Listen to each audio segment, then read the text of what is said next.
J'ai fait le plein de liquidités sur mon portefeuille et aujourd'hui, on rachète 3 actions.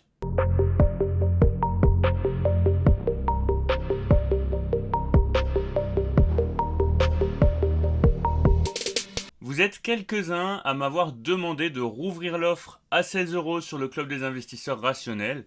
Je vais rouvrir une vingtaine de places, mais pas plus. Parce que mon objectif, c'est pas non plus qu'on soit trop nombreux. Je pense qu'on perdrait en qualité. Donc voilà, pour ceux qui veulent nous rejoindre, il y a une vingtaine de places de disponibles. Ça fait une offre à moins 60% par rapport au prix de base. Vous aurez évidemment accès à tout ce dont ont accès les autres membres de la communauté, que ce soit les reviews chaque semaine où vous pouvez poser vos questions, mais aussi, pour moi, la plus grosse force finalement de ce club, c'est l'accès à la communauté privée, pouvoir échanger avec les autres membres. On a des membres qui parlent d'analyse fondamentale, on en a qui donnent leurs ordres d'achat et de vente, je le fais aussi, personnellement, je mets mes ordres d'achat et mes ordres de vente en direct. Vous aurez aussi accès aux analyses techniques, etc., etc., etc. Donc, comme je vous le disais, aujourd'hui, on va racheter des actions. On a dépassé les 10 000 € sur le compte titre de la chaîne YouTube. Donc, je me rappelle plus exactement depuis combien de mois on l'a ouvert, mais ça fait quelques mois qu'on l'a ouvert. On était parti avec une somme de base de 3 000 € et on rajoute 1 000 € par mois. Ça vient principalement des revenus publicitaires de YouTube et des revenus du club des investisseurs rationnels. Donc voilà, c'est en partie grâce à vous. Et petit à petit, on essaye de faire grossir ce compte titre. Je voulais faire le point sur certaines actions avec vous, certaines actions qu'on a dans la watchlist, et notamment Amazon.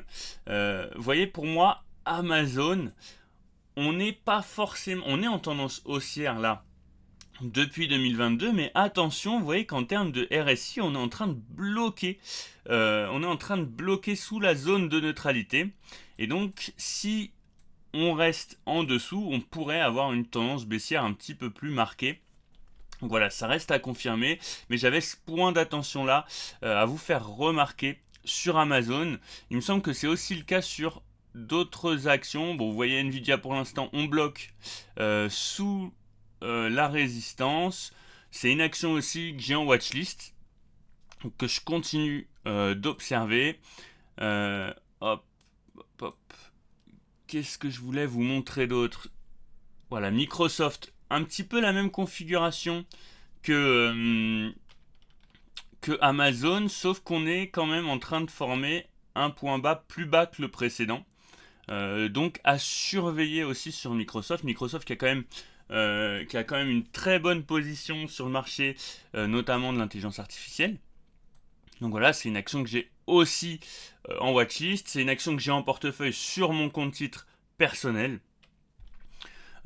Adobe aussi que je surveille. On est potentiellement en train de reprendre une tendance haussière. Vous voyez qu'on a dépassé la zone de neutralité, on est venu la retester. Et puis pour l'instant, on reste au-dessus de cette zone de neutralité. Donc ce qui serait intéressant maintenant, c'est qu'on arrive à casser cette résistance.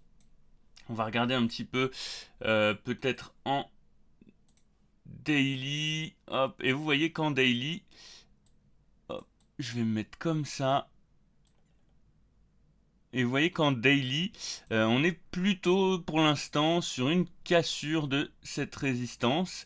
On a tenté, de casser cette résistance et vous voyez qu'on est assez vite redescendu. Donc pour l'instant, c'est invalidé et c'est pareil, je continue de surveiller. Je vais me remettre en weekly et puis on va aller voir un petit peu les actions du portefeuille. Alors, Zoetis, fallait que je vous en parle parce que c'est pareil, on est sous résistance et pour l'instant on n'arrive pas à passer au-dessus de cette résistance. Voilà, personnellement, si on devait revenir autour des 160 $, c'est une action que je serais amené à recharger.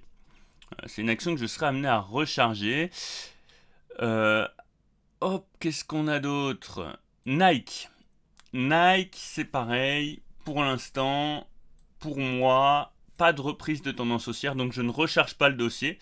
Je le garde en portefeuille, mais c'est pas un dossier que je vais recharger pour l'instant. Effectivement, il faudrait qu'on casse cette résistance en rouge. Vous voyez qu'on a déjà tenté à plusieurs reprises de la casser, sachant que là on est en weekly, on n'est pas en daily.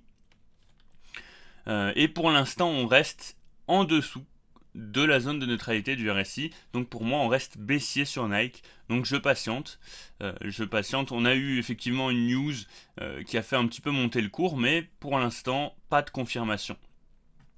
Je vais vous parler maintenant des actions que je vais recharger aujourd'hui. Et on a notamment Evolution AB. Donc j'avais pris une petite position. Là, on est en train de potentiellement réintégrer on est en train de réintégrer le triangle. Donc potentiellement, on repasserait au-dessus de notre support. Avant de recharger, je vais quand même attendre confirmation de ce mouvement-là. Mais c'est une des actions que là, je vais recharger très certainement sous peu. Alors, Evolution AB, on avait identifié des divergences haussière, hein, donc pour le coup ça n'a pas loupé, on est repassé en daily au-dessus de la zone de neutralité du RSI. Maintenant j'attends potentiellement un retest ou autre confirmation des anciennes zones de résistance qui sont potentiellement maintenant zones de support. Donc voilà pour Evolution AB. Une action qu'on a rajoutée au portefeuille très récemment, c'est Fornox. Hop, je vais vous montrer ça techniquement. Donc, moi, je l'ai acheté un petit peu au-dessus de la moyenne mobile 200 périodes. Pour l'instant, pas grand-chose à dire.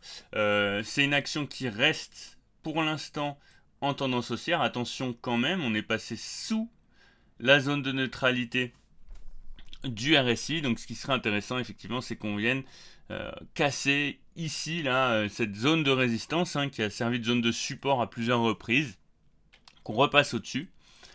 Donc voilà, Fornox, la dernière action qu'on a rajoutée finalement au portefeuille.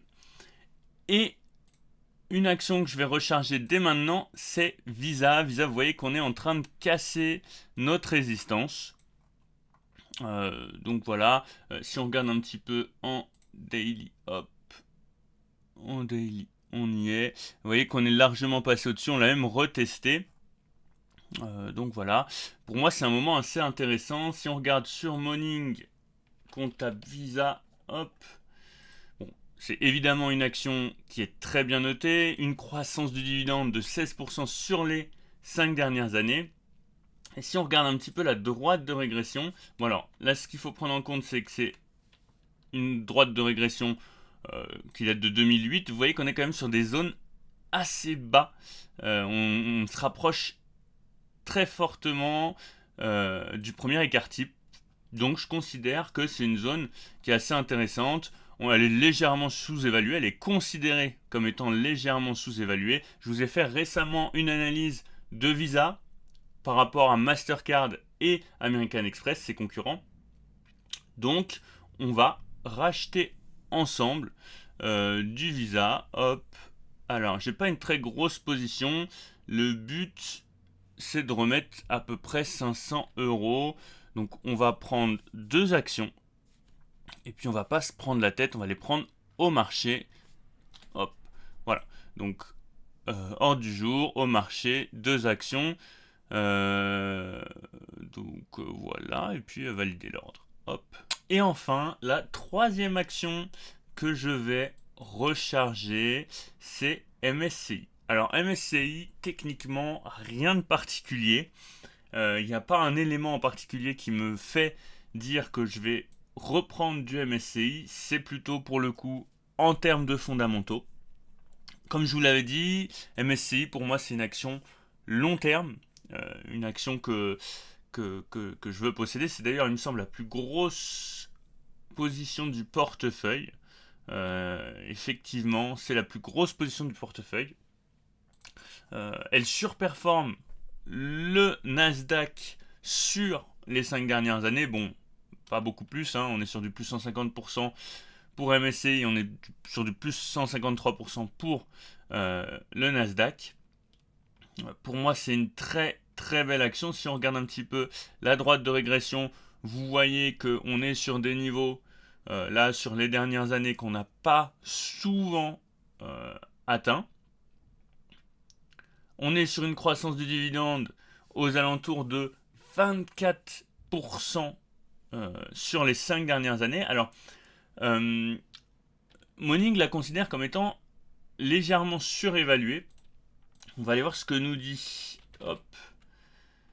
ce que nous dit Guru Focus. Alors, sur Guru Focus, vous voyez qu'on est considéré comme étant légèrement sous-évalué pour MSCI. C'est une action qui a une rentabilité qui est assez exceptionnelle. Si on va voir un petit peu la rentabilité des capitaux investis. Alors, je vais recharger la page parce que j'ai l'impression... Vous voyez, une rentabilité des capitaux investis de 12%. Un dividende avec une croissance exceptionnelle, comme je vous l'ai dit. Alors effectivement, on a un PEG aux alentours de 2. Mais personnellement, vu la qualité du business, c'est pas quelque chose qui va me déranger. J'espère que la vidéo vous a plu. N'hésitez pas à liker, à commenter et à vous abonner.